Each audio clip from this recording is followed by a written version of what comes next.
Hello friends, ನಮಸ್ಕಾರ. ನಾನು ಚೈತ್ರ ಅಂತೇಳಿ. ನಿನ್ನೆ ತಾನೇ ನಾನು ಯೂಟ್ಯೂಬ್ ಚಾನಲ್ನ ಕ್ರಿಯೇಟ್ ಮಾಡಿಕೊಂಡು ಇವತ್ತು ನನ್ನ ಫಸ್ಟ್ ವ್ಲಾಗ್ನ ಮಾಡ್ತಾಯಿದ್ದೀನಿ. ಇವತ್ತು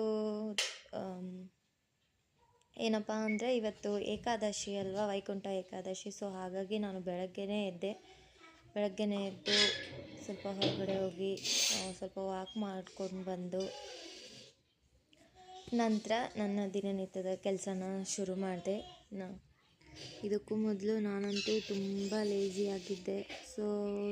ಇನ್ಮೇಲೆ ಚೇಂಜಸ್ ಮಾಡ್ಕೊಳ್ಳೋಣ ಅಂತ ಹೇಳಿ ಇವತ್ತೇ ಒಳ್ಳೆಯ ಮುಹೂರ್ತ ಚೆನ್ನಾಗಿರುತ್ತೆ ಅಂತೇಳಿ ಸ್ಟಾರ್ಟ್ ಮಾಡಿದೆ.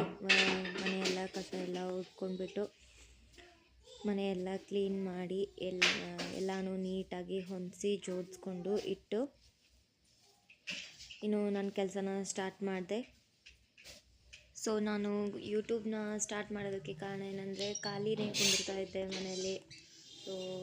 ಫುಲ್ಲು ಲೇಜಿಯಾಗಿ ತುಂಬ ಲೇಟಾಗಿ ಹೇಳೋದು, ಕೆಲಸ ಮಾಡೋದು, ಈ ಥರ ಎಲ್ಲ ಮಾಡ್ತಿದ್ದೆ. ಖಾಲಿನೇ ಇರ್ತಿರುತ್ತಾ. ಹಾಗಾಗಿ ಯೂಟ್ಯೂಬ್ ಚಾನಲ್ನ ಸ್ಟಾರ್ಟ್ ಮಾಡಿ ವ್ಲಾಗ್ಸ್ ಆದರೂ ಮಾಡೋಣ, ನಾನು ಡೈಲಿ ಏನು ಮಾಡ್ತೀನಿ ಮನೇಲಿ ಕೆಲಸ ಅಂತೇಳಿ ಸ್ಟಾರ್ಟ್ ಮಾಡಿಕೊಂಡೆ.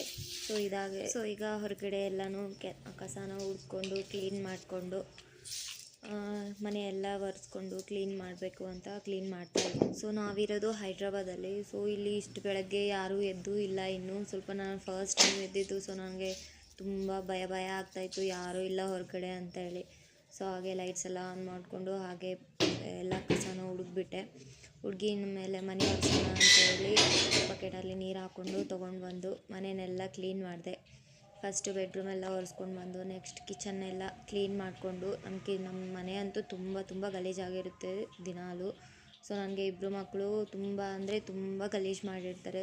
ಎಲ್ಲನೂ ಕ್ಲೀನ್ ಮಾಡಿ ಒರೆಸಿ ಎಲ್ಲ ಜೋಡಿಸಿ ಇಡೋ ಅಷ್ಟರೊಟ್ಟಿಗೆ ನನಗೆ ಬೆಳಗ್ಗೆನೇ ಒಂದು ಗಂಟೆ ಬೇಕಾಗುತ್ತೆ. ಅದಾದ ನಂತರ ಮತ್ತೆ ಹೊರಗಡೆದೂ ಎಲ್ಲನೂ ಒರೆಸಿ ಕ್ಲೀನ್ ಮಾಡಿ ಅಲ್ಲೇ ಮತ್ತೆ ರಂಗೋಲಿ ಎಲ್ಲ ಹಾಕಬೇಕು ಅಂತೇಳಿ ನೀಟಾಗಿ ಒರೆಸ್ತಾ ಇದ್ದೆ. ಇವತ್ತಿನ ವಿಶೇಷ ವೈಕುಂಠ ಏಕಾದಶಿ ಅಲ್ವಾ. ಬೆಳಗ್ಗೆ ಎದ್ದು ಎಲ್ಲ ಪೂಜೆ ಮಾಡಬೇಕು ಅಂತ ಹೇಳಿ ಎಲ್ಲನೂ ಬೇಗ ಮಾಡ್ಕೊಳ್ತಾ ಇದ್ದೆ. ಎಷ್ಟು ಬೇಗ ಮಾಡಬೇಕು ಅಂತ ಅಂದ್ರೂ ಸ್ವಲ್ಪ ನನಗೆ ಲೇಟೇ ಆಗಿಬಿಡುತ್ತೆ. ಅದಾದ ನಂತರ ಸ್ನಾನಕ್ಕೆ ಹೋಗಿ ಸ್ನಾನ ಮುಗಿಸ್ಕೊಂಡು ಬಂದರೆ ಆಯ್ತಂತ ಸ್ನಾನಕ್ಕೆ ಹೋಗಿ ಸ್ನಾನ ಮುಗಿಸ್ಕೊಂಡು ಬಂದು ನೆಕ್ಸ್ಟ್ ಇನ್ನು ಪೂಜೆ ಮಾಡಬೇಕು. ಪೂಜೆಗೆ ಎಲ್ಲ ರೆಡಿ ಮಾಡ್ಕೋಬೇಕು ಅಂತ ಹೇಳಿ ಪೂಜೆ ಎಲ್ಲ ಮಾಡಿಕೊಂಡು ಪೂಜೆನ ಮುಗಿಸ್ಕೊಂಡ್ಬಿಟ್ಟೆ. ನಮ್ಮ ಮನೆಯಲ್ಲಂತೂ ದೇವ್ರ ಮನೆ ತುಂಬ ಚಿಕ್ಕ, ತುಂಬ ಅಂದರೆ ತುಂಬಾ ಚಿಕ್ಕ. ನಾವು ಸ್ಟಾರ್ಟಿಂಗಲ್ಲಿ ನಾನು ನಮ್ಮ ಹಸ್ಬೆಂಡು ಇಬ್ಬರೇ ಬಂದಿದ್ದಲ್ಲ. ಎರಡು ಫೋಟೋನ ತಂದಿಟ್ಕೊಂಡಿದ್ವಿ. ನಾವೀಗ ಬಂದು ಸೆಟಲ್ ಆಗಿ 6 ಇಯರ್ಸ್ ಆಯಿತು. ಈಗ ಎಲ್ಲ ವಿಗ್ರಹಗಳನ್ನೂ ತಂದ್ಕೊಂಡಿದ್ದೇನೆ. ಅಲ್ಲಿ ಪೂಜೆ ಎಲ್ಲ ಆದ ನಂತರ ಹೊಸದಲ್ಲ ಪೂಜೆ ಮಾಡ್ಕೊಂಡ್ಬಿಟ್ಟು ಮತ್ತು ನಾನೊಂದು ಟೇಬಲ್ ಮೇಲೆ ಒಂದು ಗಾಜಿನ ಬೌಲಲ್ಲಿ ಫ್ಲವರ್ಸ್ ಹಾಕಿ ಆ ಥರ ಇಡ್ತಾಯಿದ್ದೆ. ಇಟ್ಟು ಮನೆಯೆಲ್ಲ ಧೂಪನ ಹಾಕಿ ಪ್ರತಿ ಅಮಾವಾಸ್ಯೆಗೂ ಹುಣ್ಣಿಗೂ ಕಂಪಲ್ಸರಿನೂ ನಾನು ಧೂಪನ ಹಾಕ್ತೀನಿ ಮನೆಯೆಲ್ಲ. ಇವತ್ತು ಕೂಡ ವಿಶೇಷವಾದ ದಿನ ಅಂಥೇಳಿ ಮನೆಯೆಲ್ಲ ಧೂಪನ ಹಾಕಿಬಿಟ್ಟೆ. ಈ ಧೂಪ ಹಾಕೋದ್ರಿಂದ ಮನೆಯೆಲ್ಲ ಒಂಥರ ಪಾಸಿಟಿವ್ ಎನರ್ಜಿ ಇರುತ್ತೆ. ಹಾಗಾಗಿ ನಾನು ಕೂಡ ಶುಕ್ರವಾರ ಆಗಲಿ ಅಮಾವಾಸ್ಯೆಗೆ ಹುಣ್ಣಿಗೆ ಹಾಕ್ತೀನಿ. ಅದಾದ ನಂತರ ನಾನು ಜಪನ ಮಾಡ್ತೀನಿ. ಇದು ರೀಸೆಂಟಾಗಿಯೇ ನಾನು ಮಾಡ್ತಾ ಇರೋದು. ನನಗೆ ಕೃಷ್ಣ ಅಂದರೆ ತುಂಬ ಇಷ್ಟ. ತುಳಸಿ ಮಾಲೆನ ತೊಗೊಂಡು ಮೊನ್ನೆ ತಾನೇ ಇಸ್ಕಾನ್ ಟೆಂಪಲ್ಗೇನೋ ಹೋಗಿದ್ವಿ. ಅಲ್ಲಿ ತುಳಸಿ ಮಾಲೆನ ತೊಗೊಂಡು ಜಪ ಮಾಡೋಣ ಅಂತ. ಇವತ್ತೇ ವಿಶೇಷವಾದ ದಿನ ಅಲ್ವಾ, ವೈಕುಂಠ ಏಕಾದಶಿ ಅಂತ ಹೇಳಿ ಇವತ್ತೇ ಸ್ಟಾರ್ಟ್ ಮಾಡಿಕೊಂಡೆ ನಾನು ಜಪ ಮಾಡೋದನ್ನು. ಅದು ಮಾಡೋದ್ರಿಂದ ತುಂಬ ಪೀಸ್ ಆಗಿರುತ್ತೆ ಮೈಂಡು. ಪ್ರಶಾಂತವಾಗಿರುತ್ತೆ. ಯಾವುದೇ ಒಂಥರ ಸ್ಟ್ರೆಸ್ ಅನ್ನೋದೇ ಇರೋದಿಲ್ಲ. ಹಾಗಾಗಿ ನಾನು ಅದನ್ನ ಮಾಡ್ತೀನಿ. ಅದಾದ ನಂತರ ಕಿಚನ್ನಲ್ಲಿ ಹೋಗಿ ಟೀ ಎಲ್ಲ ಮಾಡ್ಕೊಂಡ್ಬಿಟ್ಟು ಅಡುಗೆಗೆಲ್ಲ ರೆಡಿ ಮಾಡ್ಕೊಳ್ತಾ ಇದ್ದೆ.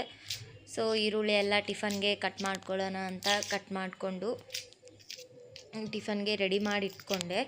ಅದಾದ ನಂತರ ನಮ್ಮ ಮನೆಯಲ್ಲಿ ಅಂತೂ 8:30ಗೆಲ್ಲನೂ ನಮ್ಮ ಮನೆಯವರು ಎಲ್ಲ ಆಫೀಸ್ಗೆ ಹೋಗ್ತಾರೆ. ನನ್ನ ಮಗನೂ ಸ್ಕೂಲಿಗೆ ಹೋಗ್ತಾನೆ. ಅಷ್ಟರಲ್ಲಿ ನನಗೆ ಲಂಚ್ ಬಾಕ್ಸು ಟಿಫಿನು ಎಲ್ಲನೂ ಆಗಿರಬೇಕಿತ್ತು.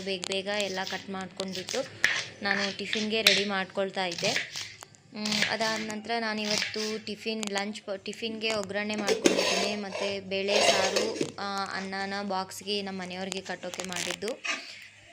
ಸೊ ಒಗ್ಗರಣೆನ ತೋರಿಸ್ತಾ ಇದ್ದೀನಿ. ನನಗಿನ್ನೂ ಅಷ್ಟೊಂದು ಕುಕ್ಕಿಂಗ್ ಬರಲ್ಲ, ಸೊ ಏನೋ ಒಂದು ರೇಂಜ್ಗೆ ಮಾಡ್ತಾಯಿದ್ದೀನಿ. ಸೊ ಇದು ಇವತ್ತಿನ ಮಾರ್ನಿಂಗ್ ನಮ್ಮ ಮನೆಯವ್ರಿಗೆ ಮಾಡಿರೋಂಥ ಲಂಚ್ ಬಾಕ್ಸ್ ಹಾಗೆ ಟಿಫಿನ್.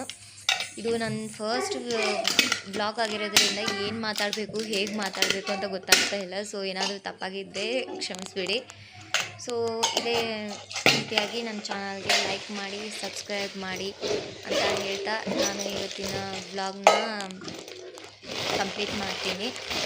ಇನ್ನೊಂದೇನೆಂದರೆ ಮನೇಲೆಲ್ಲರೂ ಹೋದ ತಕ್ಷಣ ಎಲ್ಲನೂ ಕೆಲಸ ಮುಗಿಸಿ ಹೌಸ್ ವೈಫ್ದವ್ರಿಗೆ ಎಷ್ಟು ಒಂಥರ ಪೀಸಾಗಿರುತ್ತಂದರೆ ಅವ್ರ ಮಕ್ಕಳು ನಮ್ಮ ಮನೆಯವರು ಇರೋವರೆಗೂ ಫುಲ್ಲು ಮನೆಯೆಲ್ಲ ಎಷ್ಟೇ ನೀಟಾಗಿಟ್ರೂ ನೀಟಾಗಿ ಇಡೋದಕ್ಕೆ ಬಿಡಲ್ಲ. ಒಂದಾಗಷ್ಟಿಗೆ ಇನ್ನೊಂದು ಕಿತ್ತಾನೇ ಇರ್ತಾರೆ.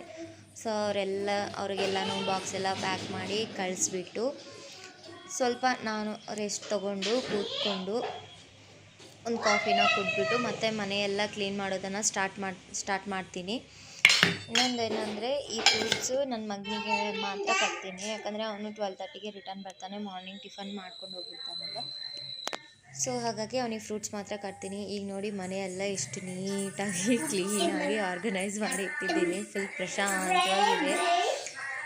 ನಾನು ನನ್ನ ಮಗಳೇ ಇರೋದಾಗಿ ಸೊ ಮನೇಲಿ ಏನೂ ಗಲಾಟೆ ಏನೂ ಇರೋಲ್ಲ, ಏನೂ ಕಿತ್ತಾಕೋದು ಇರೋಲ್ಲ. ನನ್ನ ಮಗ ಇದ್ದರೆ ತುಂಬ ಗಲಾಟೆ ಮಾಡ್ತಾನೆ, ಮನೆಯೆಲ್ಲ ಛಿದ್ರ ಮಾಡಿಡ್ತಾನೆ. ಸೊ ಇದು ಇವತ್ತಿನ ವ್ಲಾಗ್ ಆಗಿದೆ ನಂದು. So thank you guys.